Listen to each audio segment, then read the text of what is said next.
안녕하세요. 오늘은 피규어 제조사들에 대한 영상을 준비해 보았는데요. 흔히 피규어 제조사라고 하면 반프레스토나 반다이, 구스마일, 메가하우스 같은 대형 제조사들을 많이 떠올리는데요. 그 외에도 코토부키아나 애니플렉스, 알터, 맥스팩토리, 웨이브 같은 수많은 피규어 제조사들이 셀 수 없이 많은 피규어들을 출시하고 있습니다. 또한 요 몇 년 사이에 원피스나 나루토 등 인기 애니메이션을 중심으로 레진 피규어가 유행하기 시작하면서 중국 쪽에서 정말 많은 레진 피규어 제조사들이 생겨나고 있는데요.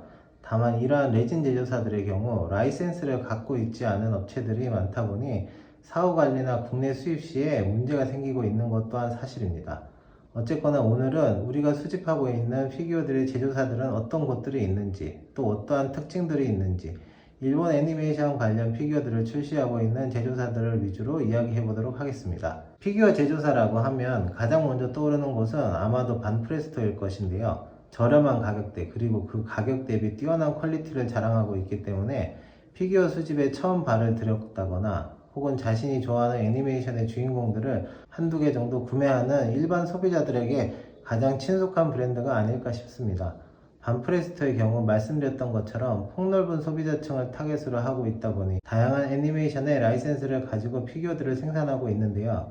원피스나 드래곤볼, 귀멸의 칼날, 나루토, 리제로, 하이큐와 같은 인기 애니메이션을 비롯해서 모노가타리, 코노스바, 타이거 앤 버니 등 국내에서는 조금은 생소할 수도 있는 피규어들까지 거의 모든 시리즈들의 피규어들을 출시를 하고 있다고 보시면 되는데요.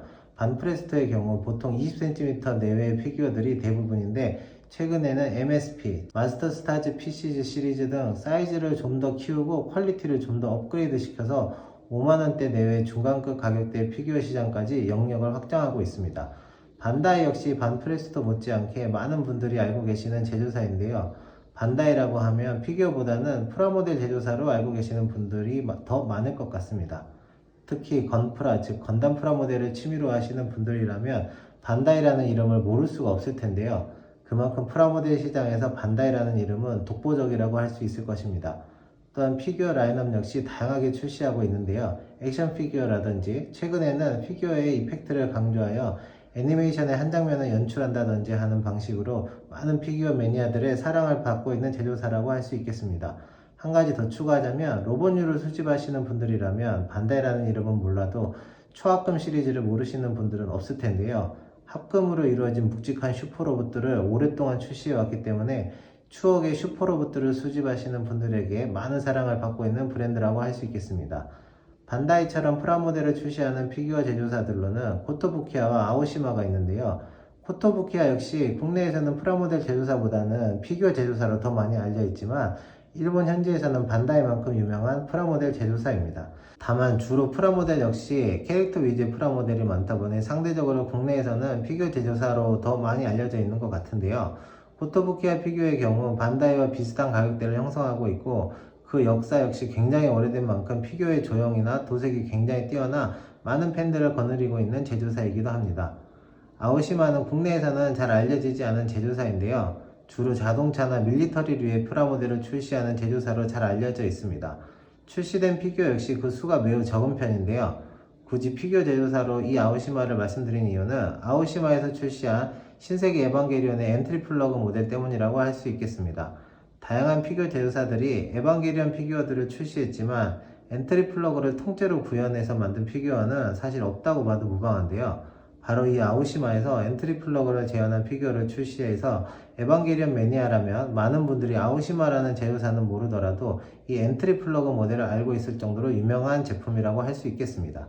제일복권 역시 10만원 미만대 피규어들을 수집하는 분들이 많이 알고 계시는 브랜드인데요. 다만 제일복권은 피규어 제조사는 아니에요. 이치방쿠지라고 불리는 뽑기 회사인데요. 경품으로 피규어들을 제공하고 있는데 뽑기인 만큼 다양한 애니메이션의 피규어들이 제공되고 있기 때문에 많은 분들이 좋아하는 브랜드라고 할 수 있을 것 같습니다. 말씀드렸듯 제일복권은 직접 피규어를 제작하고 있지 않기 때문에 그 피규어의 제작은 반프레스토나 반다이에서 맡아서 생산을 하고 있습니다. 타임문과 스퀘어 에닉스는 피규어 제조사라기보다는 애니메이션이나 게임 제작사로 더 많이 알려진 회사인데요. 타임문은 페이트 시리즈로 유명한 애니메이션 제작사입니다. 그 시초는 월희 시리즈입니다. 월희, 페이트, 공의 경계 등 독특한 분위기와 세계관으로 엄청난 매니아층을 거느리고 있는 애니메이션 제작사인데요. 타임문에서 출시된 애니메이션들에 등장하는 캐릭터들을 제일복권처럼 피규어 제조사들을 통해서 출시를 하고 있습니다. 스퀘어 에닉스는 일본의 콘솔 게임기를 조금이라도 즐겨보셨다면 그 이름을 모를 수 없는 게임 제작사인데요. 원래는 스퀘어와 에닉스 두 개의 회사였지만 지금은 하나의 회사로 합병되었습니다. 스퀘어는 파이널 판타지, 에닉스는 드래곤 퀘스트라는 콘솔 게임기의 전설과도 같은 일본 RPG 게임의 양대산맥과 같은 두 게임을 가지고 있는 게임 제작사인데요. 타임문과 마찬가지로 게임과 관련된 피규어나 상품들을 출시하고 있기도 합니다. 웨이브는 그 이름보다는 비치퀸즈라는 브랜드로 더 많이 알려진 제작사인데요. 이름처럼 애니메이션에 등장하는 여자 캐릭터들이 수영복 촬영을 하고 있는 피규어들인데 거의 모든 애니메이션의 피규어들이 출시되고 있다고 보시면 될 듯합니다. 이 정도가 10만원 미만 혹은 10만원을 전후로 한 피규어들을 출시하는 피규어 제조사들이고요. 지금부터는 10만원 이상, 20만원, 30만원을 호가하는 피규어들을 출시하는 제작사들을 알아보도록 하겠습니다. 피규어 시장은 특이하게 고가의 제품들을 생산하는 제조사들의 수가 중저가 피규어들을 생산하는 제조사들보다 수가 더 많은 편인데요.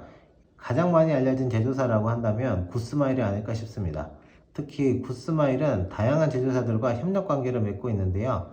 맥스팩토리, 아트스톰, 프링, 백컴퍼니, 기프트 등 유명한 피규어 제조사들과 협력 관계를 유지하고 있습니다. 자회사라던가 하는 관계는 아니지만 단순한 협력회사라고 할 수 없는 것이 다른 제조사들의 경우 단순히 피규어 제조만을 전문으로 하고 있는 반면 구스마일의 경우 피규어의 발매, 유통까지 거의 도맡아 하고 있기 때문에 단순한 협력관계로 보기엔 어려울 수도 있을 것 같은데요. 엄청난 퀄리티를 자랑하는 스케일 피규어의 대명사 알터의 경우 이 구스마일 그룹에 속해 있었지만 지금은 독립한 상태입니다. 구스마일의 주력 라인업 중 하나인 액션 피규어 라인 피그마 시리즈는 제조는 맥스팩토리에서, 판매는 구스마일에서 맡아서 할 정도로 긴밀한 관계를 유지하고 있습니다. 앞서 말씀드렸던 구스마일 그룹에서 독립한 알터는 피규어 매니아라면 그 이름을 모르는 분이 없을 정도로 엄청난 퀄리티를 자랑하는 피규어 제조사인데요. 역사도 오래되었고 워낙에 높은 퀄리티를 자랑하는 고가 피규어 시장의 전통 강자라고 할 수 있을 것 같습니다. 알파맥스는 두 개의 피규어 브랜드를 갖고 있는데요. 알파맥스와 스카이튜브가 바로 그것입니다. 알파맥스도 잘 알려진 브랜드이긴 하지만 사실 이 회사의 이름보다 스카이튜브라는 이름을 더 많이 알고 계실 듯 합니다. 일본 피규어라고 하면 성인 피규어를 빼놓을 수가 없는데요. 국내라면 당장 매장되어도 이상할 게 없을 일이지만 문화의 차이라고 생각하면 좋을 듯 합니다. 그만큼 일본에서는 성인 피규어 시장이 만만치 않은데요. 성인 피규어의 양대산맥이라고 하면 아마도 스카이튜브와 네이티브를 많이들 꼽으실 텐데요. 특이하게 이 두 개는 말씀드렸던 제조사가 아니라 브랜드입니다. 스카이튜브는 알파맥스, 그리고 네이티브는 구스마일의 성인 피규어 브랜드입니다. 성인 피규어 시장이 엄청나기 때문에 대형 피규어 제조사인 구스마일과 알파맥스에서 그를 타겟으로 만든 브랜드이지만 이미지가 이미지니만큼 전면적으로 자신들의 자회사라는 걸 내세우고 있지는 않기 때문에 제조사로 오해하고 계신 분들도 많은 것 같아요. 네이티브의 경우 피그마 시리즈와 마찬가지로 제조는 맥스팩토리에서, 판매는 구스마일에서 맡아오고 있는 브랜드입니다. 그 외에도 성인 피규어 브랜드라고 하면 다이키, 드래곤토이, 오키드시드 정도가 아닐까 싶습니다.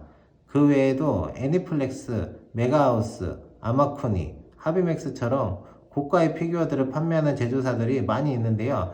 특히 원피스 피규어들을 수집하는 분이시라면 메가하우스의 POP 시리즈를 모르시는 분은 없을 것 같습니다. 처음에 말씀드렸듯이 최근에 중국을 중심으로 정말 많은 레진 피규어 제조사들이 생겨나고 있는데요.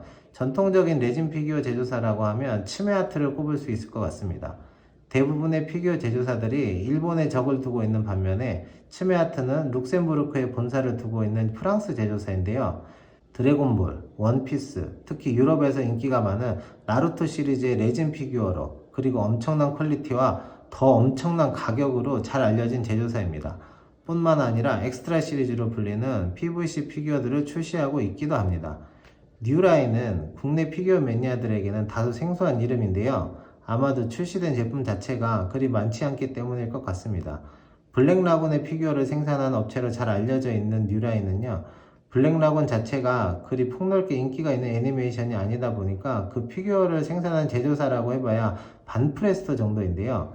뉴라인이 그나마 블랙라군 관련 피규어들을 꽤 많이 발매한 제조사라고 할 수 있을 것 같습니다. 가차나 소형 피규어들을 주로 생산하는 엄청난 역사와 전통을 자랑하는 유진, 피규어를 직접 만들 수 있는 게러지 키트나 리볼텍 액션 피규어 시리즈로 유명한 카이오도, 풀크라, 유니온 크리에이티브, 아쿠아마린 등 수많은 피규어 제조사들이 셀 수 없이 다양한 피규어들을 생산하고 있습니다. 우리가 피규어를 구입할 때는 가격, 캐릭터, 조형, 제조사 등 여러 가지를 고려하게 되는데요. 제조사들마다 출시되는 제품들의 가격대도 천차만별이고 제조사마다 가진 특징들이 다양하기 때문에 구매하시는 분의 취향에 맞게, 의도에 맞게 여러 가지를 생각해서 구매하시면 좋을 것 같습니다. 오늘은 영상을 여기서 마무리하고요. 다음에 더 좋은 영상으로 찾아뵙도록 하겠습니다. 구독과 좋아요 꼭 부탁드립니다. 감사합니다.